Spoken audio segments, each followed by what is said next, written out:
Hi, everyone. Welcome back to Listen and Learn English. I'm Bruno. And I'm Carol. We're so happy to have you with us today for another relaxed English listening practice episode. Before we start, don't forget to subscribe to the channel and turn on notifications. We publish new English lessons every day.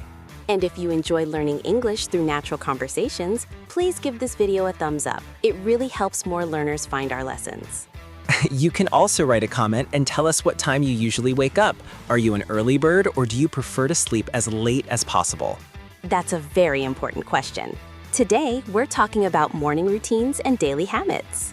We'll talk about waking up, preparing breakfast, exercising, getting ready for work, commuting, working from home, organizing the day, and creating healthy habits. We'll also discuss some habits that are not so healthy. For example, checking your phone as soon as you wake up, skipping breakfast, pressing the snooze button too many times, or leaving everything until the last minute.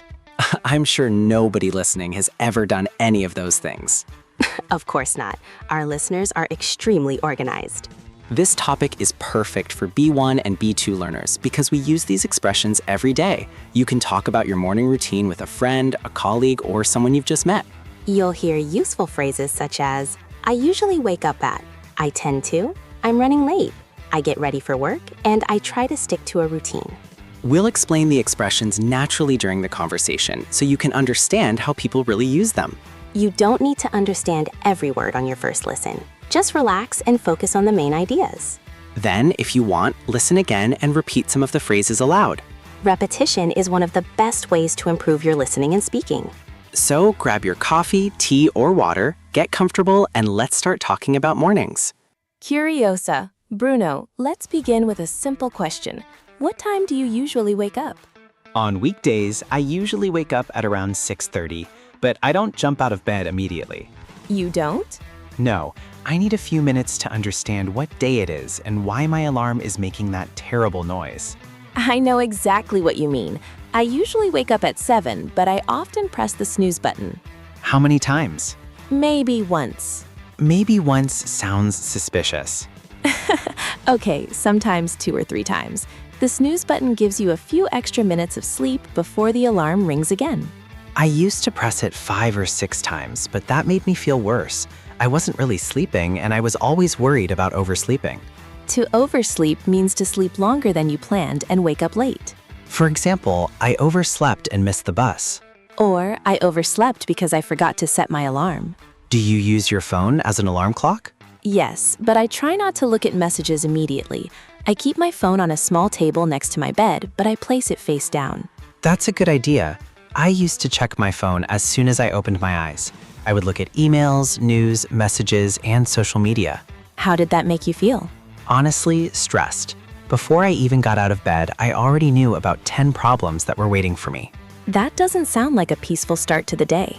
It wasn't. Now I try to wait at least 20 minutes before checking my phone. That's called having a screen-free start. A screen-free start means beginning your morning without looking at a phone, computer, tablet, or television. I don't always manage it, but I think it helps. I open the curtains, make my bed, and drink some water. You make your bed every morning? Almost every morning. Almost? Some mornings are more successful than others. Making the bed is a small habit, but it can make your bedroom look organized. And it gives you a feeling that you've already completed one task. That's true. It creates a little sense of achievement. Do you drink water as soon as you wake up? I try to. After sleeping for several hours, your body needs water. I keep a glass next to my bed. I prefer drinking water after brushing my teeth. Otherwise, I still feel half asleep. Half asleep means not completely awake. You can say, I'm still half asleep when you need a few minutes before you can think clearly. That expression describes me before my first coffee. You're not a morning person then. I'm becoming one. I like quiet mornings, but I don't like talking too much before breakfast. I'm the opposite. I can talk immediately after waking up. I know. You once called me at 7 in the morning and had a 15-minute story to tell. It was an important story. It was about a cat you saw on the way to the bakery. It was a very interesting cat. Anyway, after waking up, I usually stretch for a few minutes. Do you do a complete workout? No, just simple stretches. I move my shoulders, neck, back, and legs. It helps me feel less stiff. Stiff means that your muscles or joints feel tight and difficult to move. Exactly. If I sit at a desk all day, I need to move my body in the morning. I usually open a window and let some fresh air into the room. That's a nice habit. Fresh air can make your home feel brighter. Then I go to the bathroom, brush my teeth, wash my face, and take a shower. Do you take a quick shower or a long shower? On weekdays, a quick shower. On weekends, I take my time. To take your time means to do something slowly and without rushing. For example, on Sunday morning, I like to take my time and enjoy breakfast. That sounds much better than rushing out of the house. Exactly. Rushing means doing everything quickly because you don't have enough time. I often rush when I wake up late. I get dressed quickly, look for my keys, and leave the house without eating. That's why preparing things the night before can help. Such as? You can choose your clothes, prepare your bag, charge your phone, and check your schedule before going to bed. That saves time in the morning. Yes, a good morning often begins the night before. That's a useful idea for our listeners. If your mornings are stressful, prepare 1 or 2 things in advance. You don't need to change everything at once. Start with one small habit. For example, put your keys in the same place every evening. Then you won't waste 10 minutes looking for them while you're running late. And speaking of breakfast, that's our next topic. Breakfast is my favorite part of the morning. I'm ready to talk about food. What do you usually have for breakfast? On a normal weekday, I have coffee, fruit, and toast. Sometimes I eat yogurt with cereal. That sounds simple and healthy. It is simple. I don't have the energy to prepare a complicated breakfast at 6:30. I understand. I usually have oatmeal or eggs. If I have more time, I make a smoothie. A smoothie is a drink made from fruit, vegetables, yogurt, milk, or other ingredients mixed together. Exactly. I like smoothies because they're quick and easy to take with me. Do you eat breakfast at home or at work? Usually at home, but sometimes I take it with me if I'm in a hurry. I don't like eating while walking. I always make a mess. What do you mean? I spill coffee on my shirt, drop crumbs on the floor, and forget where I put my spoon. To spill means to accidentally cause liquid to fall out of a cup or container. For example, I spilled coffee on my shirt. And crumbs are very small pieces of bread, cookies, or other dry food. I leave crumbs everywhere. My kitchen floor knows exactly what I had for breakfast. Do you drink coffee every morning? Yes, but I'm trying to reduce the amount. I usually have 1 cup at home and another at work. That sounds reasonable. Sometimes it becomes 3 cups. That sounds less reasonable. I know. Coffee helps me wake up, but too much coffee can make me nervous. I drink tea instead. I like the ritual of boiling water, choosing the tea, and sitting quietly for a few minutes. A ritual is a regular series of actions that you do in a special or familiar way. Morning rituals can make the day feel calmer. Do you eat the same breakfast every day? Not exactly. During the week, I keep it simple. On Saturday, I might make pancakes or fresh bread. Do you cook them yourself? Yes, although my first pancake is usually a disaster. That's normal. The first pancake often looks strange. It may be too dark, too thin, or impossible to turn over. To turn over means to move something so the other side can cook. Exactly. But after the first pancake, things usually improve. Breakfast is also a time when families can talk. Yes, if everyone isn't looking at their phones. That's difficult nowadays. I think it's helpful to have at least one meal without screens. Do you listen to music or podcasts while eating breakfast? Sometimes, I listen to the news or an English podcast. That's a good way to practice English. You can listen while doing something familiar. But if the material is too difficult, you may feel frustrated before the day has even started. So choose something at the right level and don't worry about understanding every sentence. Exactly. Short, regular listening is often better than one long study session. After breakfast, how do you get ready for work? I brush my teeth, take a shower, get dressed, and pack my bag. I also check the weather before choosing my clothes. Do you choose your clothes the night before? Sometimes, it saves time, especially when I have an early meeting. I usually stand in front of my closet for 10 minutes. Why does it take so long? I have many clothes, but I always feel that I have nothing to wear. That's a common problem. I choose one shirt, change my mind, choose another shirt, and then return to the first one. You're making a simple decision very complicated. I know. I'm working on it. Do you wear formal clothes or casual clothes? It depends on the day. Most of the time I wear casual clothes, but I dress more formally for meetings. Casual clothes are comfortable and informal. Formal clothes are more suitable for professional or special occasions. Before leaving, I check that I have my wallet, keys, phone, and headphones. That's your checklist. Yes, if I forget one of those things, my morning becomes difficult. I have a similar checklist. I also check whether I turned off the oven or locked the door. Do you ever go back home because you're not sure if you locked the door?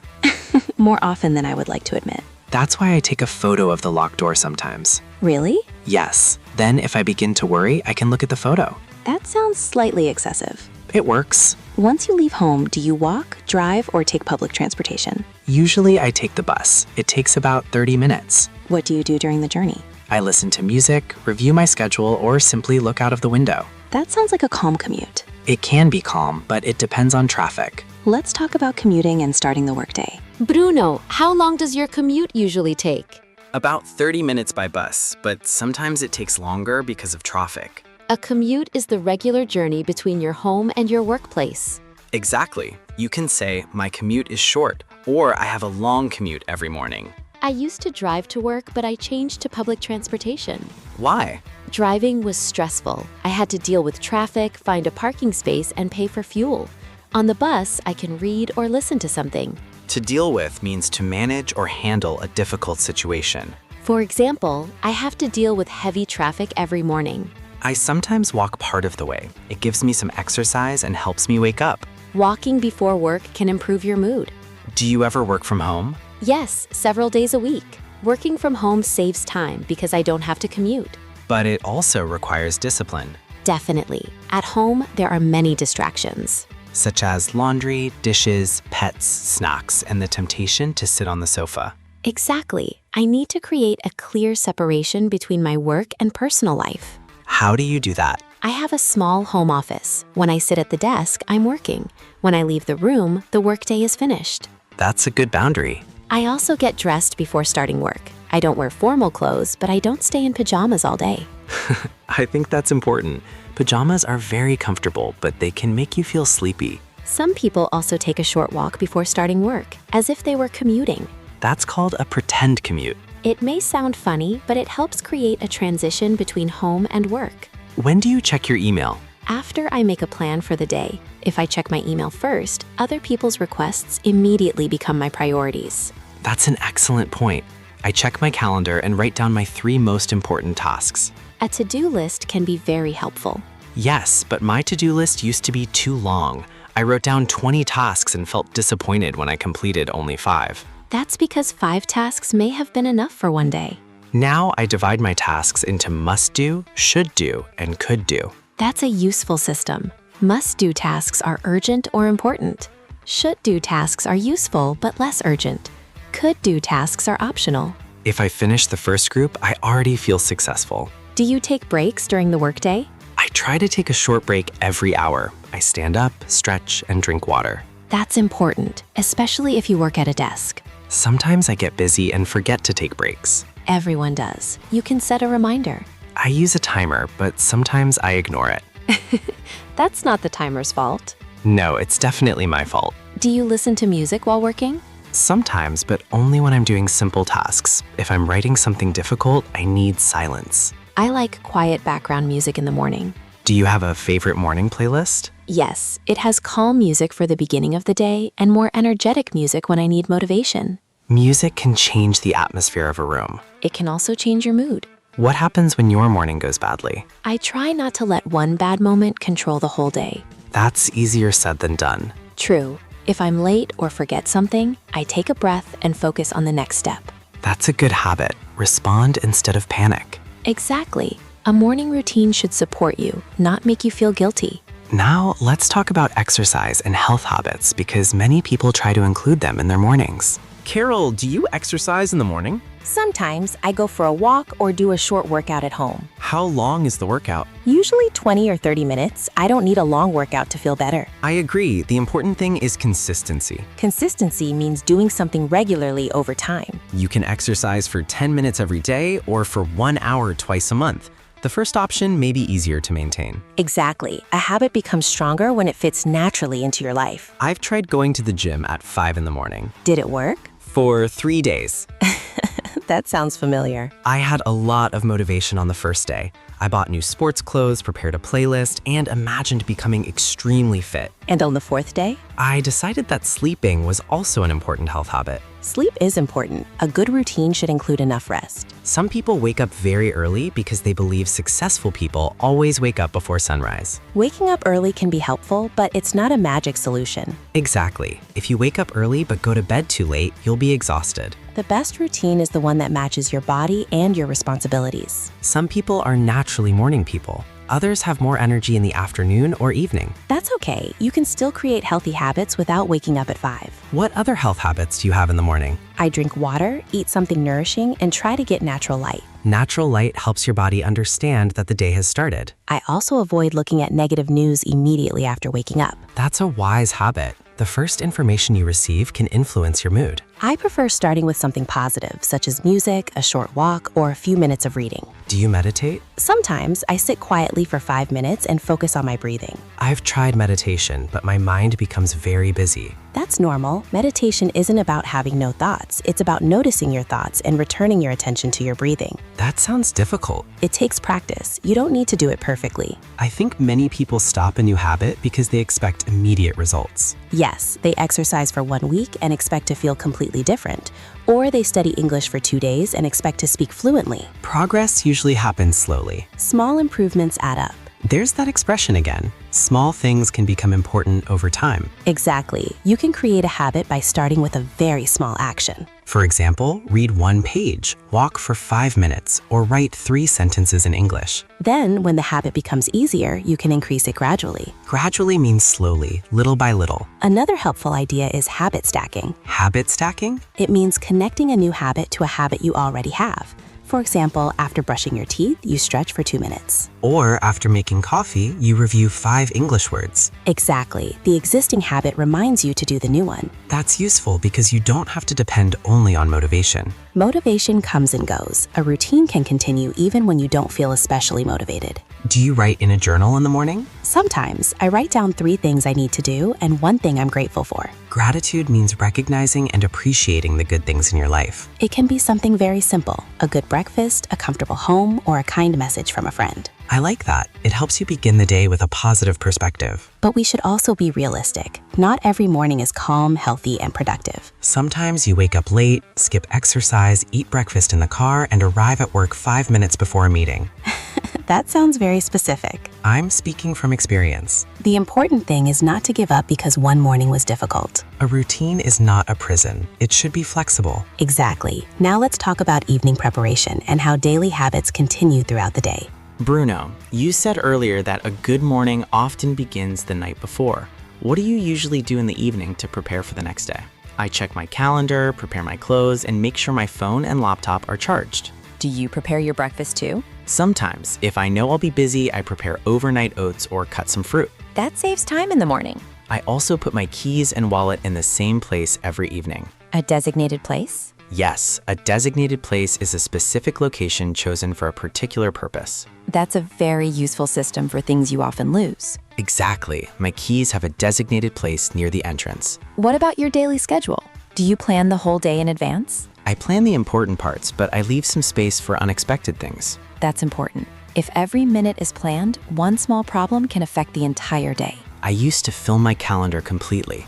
Then one delayed meeting caused a chain reaction. A chain reaction is a series of events where one event causes another. Exactly. One late meeting meant a late lunch, a late bus, and a late dinner. Now I leave small gaps between activities. A gap is a period of empty time between 2 events. These gaps allow you to breathe, move from one task to another, or deal with a surprise. Do you make a to-do list every morning? Yes, but I keep it realistic. I choose 3 important tasks. That's better than writing a list of 20 tasks. I also separate professional tasks from personal tasks. Why? Because otherwise the list becomes too confusing.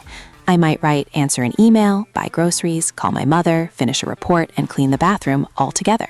That is a very honest to-do list. Real life is complicated. How do you remember appointments? I use a digital calendar, but I also write important appointments on paper. You use both systems? Yes, the digital calendar gives me reminders, and writing something down helps me remember it. Do you think people have too many routines? Maybe. Sometimes people turn their routines into complicated projects. They have a special drink, a long workout, a detailed journal, several supplements, and a perfect morning playlist. That sounds exhausting. A routine should make life easier, not create more work. So what are the most important daily habits? I would say sleeping well, eating reasonably, moving your body, drinking water, organizing your responsibilities, and making time for people you care about. That's a balanced list. I would also include learning something small every day. Such as practicing English? Exactly. Even 10 or 15 minutes of listening can make a difference. Some learners feel that they need to study for 2 hours every day. That's not always possible. If you have a busy life, start with a manageable goal. Manageable means easy enough to do successfully. For example, listen to a short English conversation while eating breakfast or traveling to work. Then repeat 1 or 2 sentences aloud. Or write down 3 expressions from the conversation. That's a simple habit, but it can improve your confidence. Another important habit is reviewing what you did well. What do you mean? At the end of the day, ask yourself, what went well today? And what can I improve tomorrow? That's more helpful than criticizing yourself for every mistake. Exactly. A positive review helps you learn without creating unnecessary stress. Do you ever have a completely unplanned day? Yes, especially on weekends. I like having a slow morning and deciding what to do later. That's good too. Routines provide structure, but free time provides flexibility. We need both. A routine can help you avoid decision fatigue. Decision fatigue? It's the tired feeling you get after making too many decisions. That's why simple choices are helpful in the morning.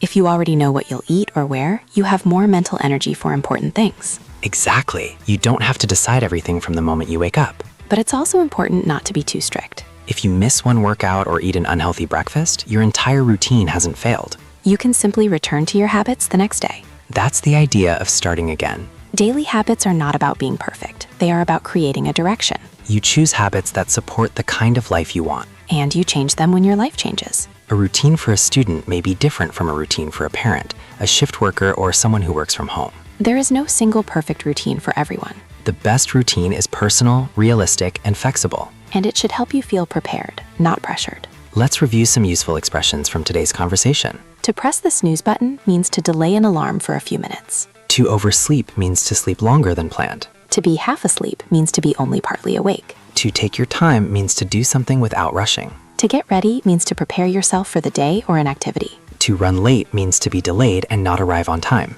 To commute means to travel regularly between home and work or school. To stick to a routine means to continue following a regular plan. And to change it means to reduce it. And to start small means to begin with an easy, manageable action. Try using these expressions to describe your own daily routine. And that brings us to the end of today's episode about morning routines and daily habits. We talked about waking up, breakfast, getting ready, commuting, working from home, exercise, planning, productivity, and building habits that last. We hope this conversation helped you learn useful English expressions for describing your everyday life. Remember, you can practice by answering a few simple questions aloud. What time do you usually wake up? What do you do first in the morning? Do you eat breakfast at home? How do you get to work or school? What habit would you like to improve? You can answer with simple sentences such as, I usually wake up at 7, or I try to exercise before work. You can also say, I'm working on becoming more organized, or I'm trying to spend less time on my phone in the morning. Don't worry about making every sentence perfect. The important thing is to practice expressing your ideas. Just like habits, your English improves through small, regular actions. Listen a little every day, repeat useful expressions, and talk about your own routine. And if your morning doesn't go perfectly, don't give up. Tomorrow is another morning. Exactly. You can start again, make one small change, and continue. If you enjoyed today's lesson, please give this video a thumbs up, subscribe to the channel, and turn on notifications. We publish new English listening and conversation lessons every day. Leave a comment below and tell us one thing about your routine. You can write, I usually wake up at, or my favorite morning habit is. We love reading your comments and learning about your daily lives. Thank you so much for listening today. Keep practicing, stay curious, and have a wonderful day. See you next time. Bye-bye.